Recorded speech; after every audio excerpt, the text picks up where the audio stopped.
Tak, niečo vám chcem ukázať, pozerajte. Dneska mám Crossway. Je to Iveco, napísané je Iveco tunak na palubke, ale myslím, že to volajú Iris Crossway. Nie som si istý, proste Iveco Crossway. Hej, na pohľad normálny autobus. Ale je to jeden z najstarších asi autobusov, podľa môjho názoru, ktorý ešte dopravný podnik stále používa na túto mestskú dopravu. Je to taký polozájazďák. Dvere otváranie stále von, takže treba dávať pozor na obrubníky, keď zastavíte v zastávke. Myslím si, že v provoze na tej mestskej doprave sú iba dva už. To si tiež mám taký pocit, že no proste veľa ich není. Veľa ich není. A oproti tej Sorke a Iveku je to proste starý autobus, hej. Tento konkrétne má najazdených cez 1 000 000 kilometrov. A pozrite sa ten interiér. To je proste inak. Kolega, ktorý mi to predával tu na Mendlaku, keď sme striedali, tak sa ma pýtal, či ten vrak je môj. Neviem, prečo to nazval vrakom. Na moje prekvapenie strašne dobre sa mi s tým jazdí, úplne super. Ten autobus ide, je to navťak, nie je to plyňák. Na rozdiel od tých Soriek a Ivek, tých Urbanov.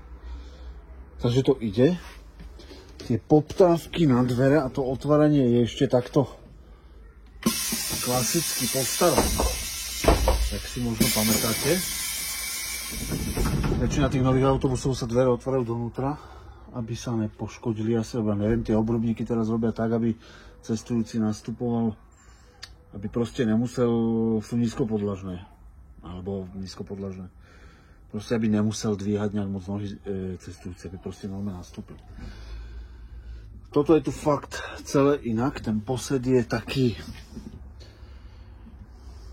Treba si na to zvyknúť, ale ide to úplne super.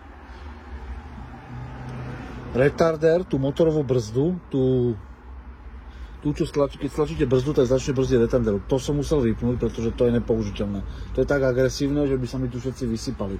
Takže používam iba tú páčku, tento retardér.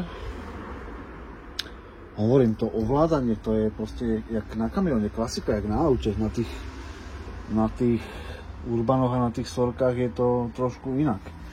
A pozrite sa dozadu. Ešte raz, je to ako keby taký polozájazďak, taký medzimestský, hej. Tu na normálne rovná podlaha, tu sa normálne nastúpi a tu na už sa ide takto hore, ja si to pamätám. Boli takéto medzimestské, hej. Tu na veľké schody, žiadnej proste takéto nastúpanie v tých nových autobusoch už není, to je všetko, že čo tam proste nie sú schody. No, takže neviem, hovoria väčšinou na to, že starý vrak proste, že nechcú s tým jazdiť, aj tá kabína je taká iná, je to takáto proste kabínka, hej, a ten posed. Hovorím, ten retardér, ten som vypol a teraz som cítil z kopca ináč, neviem, či tam niekto niečo pálil, alebo som cítil brzdy, budem to sledovať, lebo nechcem, aby zhoreli brzdy, lebo nezabrzdíme.